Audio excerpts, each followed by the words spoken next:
اعضائے مرکبہ کے اقسام میں سے ایک اور قسم ہے جسے عربی میں لحات اور اردو میں کوا کہتے ہیں۔ وہ حلق میں سے چھوٹا سا گوشت کا ایک لوتھڑا جو نیچے کی طرف لٹکتا ہے۔ بسم اللہ الرحمن الرحیم، الحمدللہ رب العالمین والعاقبۃ للمتقین والصلاۃ والسلام علی خیر خلقہ محمد وآلہ وصحبہ اجمعین، اما بعد۔ میں حکیم محمد حنیف خان اور آپ دیکھ رہے ہیں ہمارے یوٹیوب چینل۔ ہمارا موضوع مقالہ دوم کا فصل سوم جو اعضائے مرکبہ کے بارے میں ہے۔ اعضائے مرکبہ میں ہم سر اور آنکھوں کی تشریح کے بعد اب ذکر کریں گے کان کو۔ کان عضو مرکب ہے، یہ گوشت، کریوں اور اعصاب عصب حساس یعنی کہ حسدار پھٹے سے مرکب ہے، اور ان کا کام ہے آواز کو ہوا کی لہروں سے قبول کرنا اور جمع کر کے سماغ کان میں داخل کرنا، یعنی کان کی سوراخ تک پہنچانا۔ اس کے بعد ناک، عربی میں اسے اعضائے مرکبہ میں سے ایک قسم ہے ناک کی۔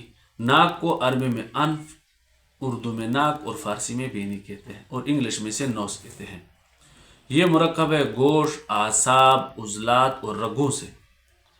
اس کا فائدہ یہ چہرے کے لیے زینت ہے اور خوشبو بو کی ادراک کرتا ہے، چاہے وہ خوشبو ہو یا بدبو ہو۔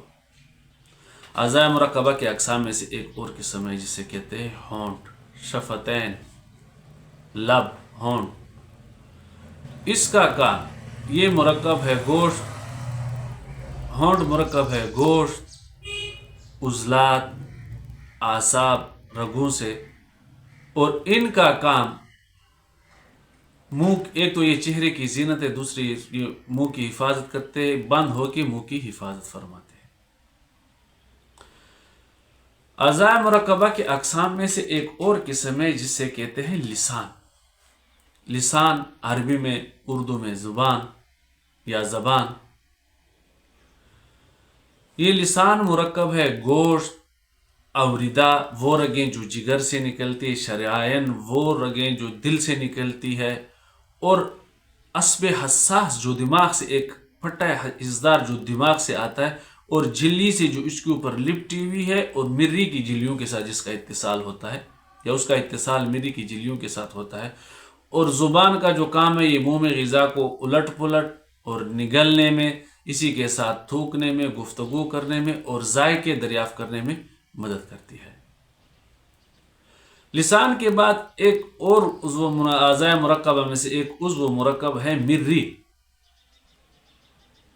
مری یہ مرکب ہے گوشت اور جھلیوں سے، گوشت، عصب اور جھلیوں سے، اور اس کا کام ہے مری برزخ الحلق سے معدے تک غذا پہنچانا۔ اعضائے مرکبہ کے اقسام میں سے ایک اور قسم ہے جسے عربی میں لحات اور اردو میں کوا کہتے ہیں۔ وہ حلق میں سے چھوٹا سا گوشت کا ایک لوتھڑا جو نیچے کی طرف لٹکتا ہے۔ یہ بنا ہوا ہے لحم رخوہ، نرم گوشت سے، اور رگوں سے، اعصاب سے۔